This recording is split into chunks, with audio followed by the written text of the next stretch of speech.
When stealth camping, you want to stay out of sight and overall stay undetected. So in this video, I will be sharing 5+ ways to stay stealthy. A great stealth shelter in my opinion is one that is close to the ground. So to make this shelter, I'm going to first clear out an area free of any snow or wet debris. I then use a brown tarp with some stakes because brown is a lot less visible. Then I lay down the tarp on the ground, making sure it's all the way unfolded and nice and straight. I then stake down all 4 sides including the back, so you will only need 5 stakes. Then I get a small stick about 3/4 the length of your arm and stick it under there to create an opening big enough for you to slide in. First, however, I like to put a sock or any piece of cloth over the stick so that it doesn't tear your tarp. You're going to be left with this little flap here which can get annoying, so I'm going to stake it down using some cordage and a stake. I use the taut line hitch. That way I can adjust the slack on the stake. Securing this flap is going to keep the rain from dripping into your shelter as well as keeping it from flapping in the wind. You can also secure these flaps back here like this for more rain protection, but since it's not raining, I'm not going to do that. And there's your shelter. It's super low profile and close to the ground, so it would be hard to see. And you could cover it with leaves to make it even harder to spot. You can see any body parts sticking out of it, but if you just stay in there, nobody could even tell someone was in there.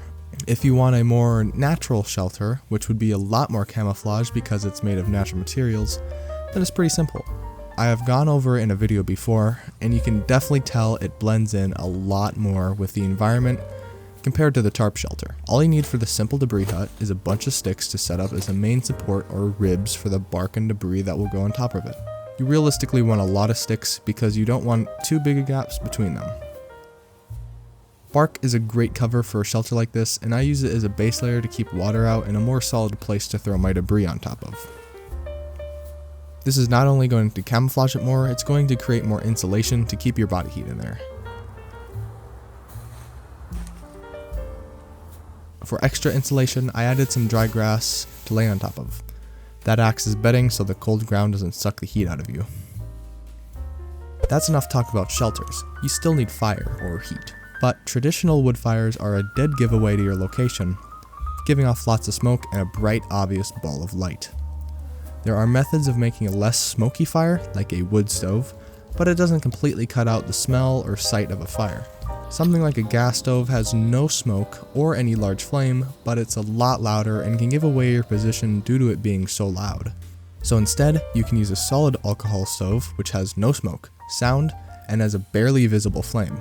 So since you need to boil water in some way, this way it won't give away your position so easily and will boil your water just fine. If you're boiling water for the sake of purifying it, you can instead just use iodine tablets, which are super simple to use and completely quiet and undetectable. Overall, it would be a good idea just to carry some solid alcohol in your bag, because it's pretty light. A tactic the military uses to blend in is face paint. You can buy military face paint if you want, but you can also just use some charcoal if you don't have any. I like to rub it on the parts of my face that stick out, like my nose and cheekbones, but I also like to rub around my eyes with it. You can definitely tell it blends in your face a lot more when under this tarp compared to having no face paint on, which you can tell my face is a lot more visible. Another thing that helps you as a person blend in is clothes. You typically want camo clothes that suit your environment, so don't wear a snowy camo suit in a bright green environment because camo doesn't necessarily mean you blend in more. For example, the clothes I'm wearing are not a good example of camouflage. A gray sweater, bright yellow words, and blue pants are not the best way to blend in. In this environment, something like a natural snowy camo with sticks and more brown colors would do well. As a little test, what do you think would be the best camo in this environment? I'll give you a little bit.